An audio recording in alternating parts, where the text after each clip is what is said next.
네, 안녕하세요. 이번 경정청구와 관련한 강의를 맡게 된 김선명 세무사입니다. 지금 제가 오늘 벌써 저도 한 3, 4년째 이 강의를 맡고 있는데요. 지금 밖에는 비가 내렸다가 지금 멈췄습니다. 근데 오프라인 강의를 들으시는 분이 많이 없는 게 아니라 아예 없어요. 다들 지금 온라인 강의를 들으시는데 지금 접속하신 분이 몇 명이나 되죠? 지금 4분 정도 계십니다. 4분 정도 접속하고 계시는데 일단 이분들을 위해서 저도 주어진 시간 최선을 다해서 말씀드리도록 하겠습니다. 일단 우리 제목이 이제 경정청구와 관련된 내용인데요. 이 부분에 대해서는 조금 실무적인 얘기, 제가 이제 일단 얘기를 드리겠지만 먼저 순서상 제 소개를 먼저 해드리도록 하겠습니다. 저는 김선명 세무사입니다. 현재 이러한 이력을 갖고 있고요. 제가 이번에 한국세무사의 부회장에 당선이 되었는데요. 제가 이 강의를 한 거는 이미 선거에 나오기 전에 결정한 내용이었는데 제가 당선될지는 정말 당선될 거라고 생각하고 열심히 운동을 했으나 당선될지 여부는 미지수였기 때문에 이 강의는 생각지 못하게 당선된 이후에 이렇게 좀 강의를 시작하게 되었습니다. 그런데 이제 혹시라도 제가 미리 말씀드리지만 저는 부회장이라는 어떤 직함을 떠나서 제가 지금은 이제 여러분들한테 강사로서 말씀드리는 거니까 혹여라도 제가 말하는 어떠한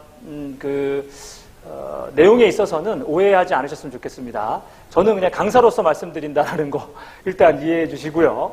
그리고 여러분들이 제가 이제 생각했던 내용들을 이제 여러분들한테 좀 실무적으로 좀 접근해서 말씀드리도록 하겠습니다. 약간의 어떠한 좀 직설적인 얘기도 있으니까 잘 들어보시고 특히나 또 이번 강의를 통해서 좀 이런 아이템들이 좋다라는 것들 몇 가지도 좀 소개시켜 드릴 거예요. 그래서 이 부분에 대해서는 잘 유념해 주시기 바라고요. 그 다음에 일단 저의 이제 전체적인 이제 내용은요. 경정청구와 관련한 거가 이제 대부분 아시다시피 우리가 이 기본적으로 조세특례제한법에 대한 세액 공제 감면 갖고서 경정청구를 많이 하고 있는데 여러분들은 어떠신지 모르겠어요. 이 이제 경정청구를 어떻게 이제 영업 전략으로 하실 건지 아니면 내가 내 거래처에 대한 세금 신고를 할 때 이 부분에 대해서 경정청구가 아닌 세액 공제 감면을 미리 받을 수 있을지 이런 부분에 대해서 제가 또 설명을 드리겠습니다. 그래서 전체적인 내용을 일단 개정사항이 주된 내용이고요.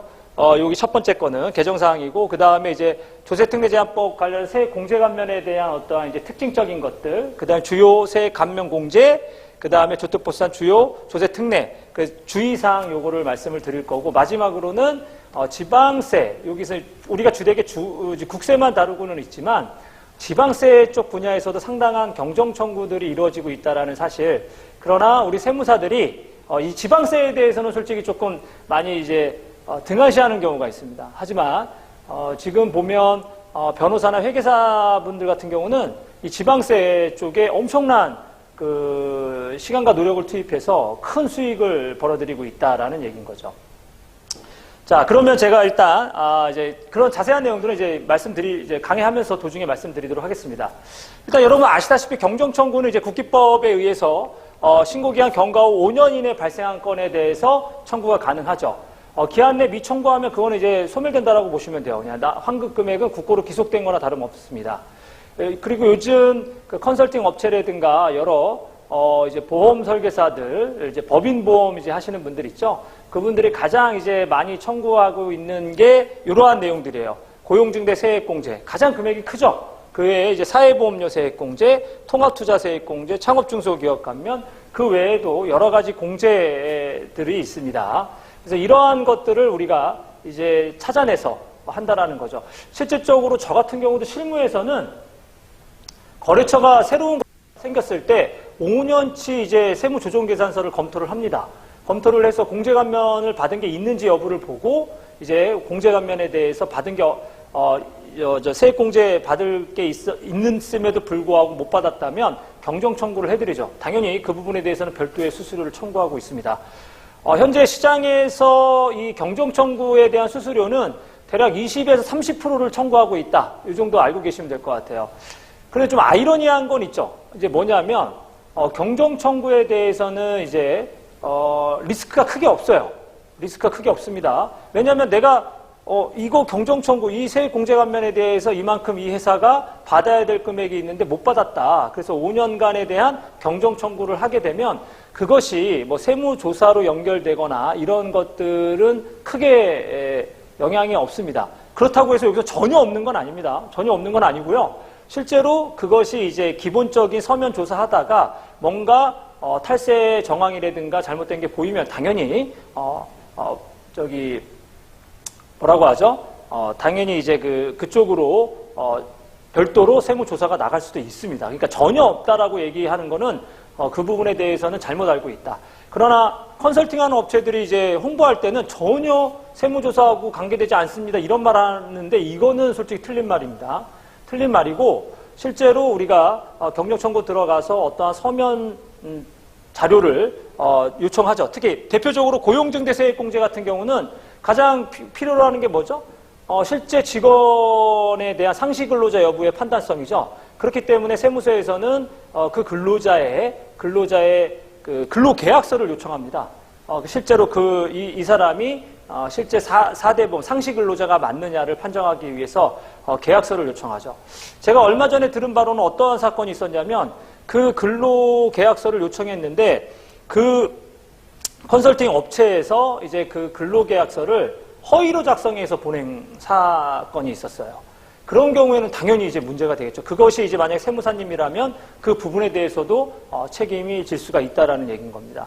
그렇기 때문에 여러분들이 만약 그러한 이제 허위 계약서가 문제가 됐다거나 이러면은 당연히 세무조사로도 파생이 될 수가 있다. 그렇기 때문에 경정 청구를 함에 있어서 반드시 리스크가 없는 건 아니다라는 사실을 꼭 기억을 하셔야 됩니다. 특히나 경정 청구 금액이 일정 금액 이상이면요, 일선 세무서가 아니라 지방청에서 조사를 담당을 하기 때문에 그 부분도 인지를 하고 계셔야 돼요. 그래서 혹여라도 여러분들 거래처에서 이제 그 경정 청구에 대한 컨설팅을 받았다라고 한다면 여러분들이 그 거래처 사장님이 경정 청구가 뭐 세무조사하고 상관이 없다면서요, 이런 뭐 위험성이 없다면서요라고 한다면 그거는 잘못된 얘기다라고 얘기해 주시면 됩니다. 하지만 이제 아까도 말씀드렸듯이 그 대부분은 보통 이제 그렇게 세무조사로 파생되는 경우는 흔치 않고 이제 그냥 상관없이 경정 청구에 대해서만 조사를 하기 때문에 그거에 대해서는 정확한 이제 자료라든가 근거 자료라든가 이런 것들이 필요하다라는 얘기인 거죠. 자, 그런데 어찌됐든 제가 말씀드린 대로 이 경정 청구를 하게 되면 큰 리스크가 없어요. 내가 경정 청구했는데 과세관청에서 이거 맞다 하고 환급해주면 끝나는 거고 이거 계산해봤더니 이거 안 맞습니다. 그러니까 이건 환급이 거부 통지를 할 수 있겠죠. 경정 청구 거부 통지를 할 수 있는데 그렇게 되면은 그렇다고 해가지고 뭐 가산세가 물리거나 이러진 않죠. 그런데 우리가 신고할 때 세액 공제 감면을 받아요. 신고할 때 세액 공제 감면을 받게 되면 어떻게 되죠? 당연히 잘못 공제나 감면을 받게 되면 차후에 추징됐을 때 가산세를 우리 이제 세무사들이 책임지게 되겠죠. 그렇기 때문에 리스크는 훨씬 더 큽니다. 그럼에도 불구하고 현실적인 우리 세무사님들 같은 경우, 우리 세무대리인, 우리 이제 강의 들으시는 분 중에 회계사분들도 계시는데 이 세무대리인 분들 같은 경우 신고 때 공제 감면을 했을 때는 그런 리스크가 있죠. 그런데 여러분들 제가 이제 여쭤보고 싶은 거는 그거에 대한 수수료를 받고 계시냐라는 얘기인 거예요. 그래서 실제적으로 우리가 수수료를 별도로 청구도 못하고 청구했다 하더라도 제대로 받지 못하기 때문에 일반적인 세무대리인분들은 어떻게 되냐면 잘 공제감면을 안 하게 되는 거죠. 그러면 이번 강의를 들으시는 우리 이 세무대리인, 세무사님, 회계사님들 같은 경우는 어떠한 목적으로 이 강의를 듣는지 모르겠으나 저는 제가 이제 이 경정청구나 이 조세특례제한법을 하게 된 이유 중에 가장 큰 하나는 제 고객에 대한 그 방어 차원 또 서비스 그리고 저는 주된 목적이 수익 증대죠.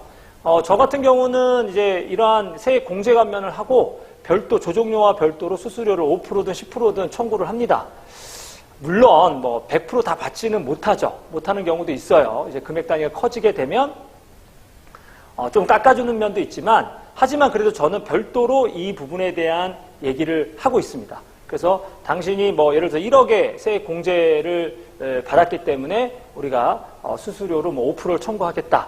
그러면 그걸 많다고 한다고 하면 저는 얘기를 드려요. 실제 컨설팅 업체들 같은 경우는 제가 이거 안 하고 만약에 안 하고 갔을 때 컨설팅 업체에서 이거를 확인을 하고 경정 청구해드리면 수수료는 최소 20%를 받는다. 그럼 1억이면 2천만 원이에요.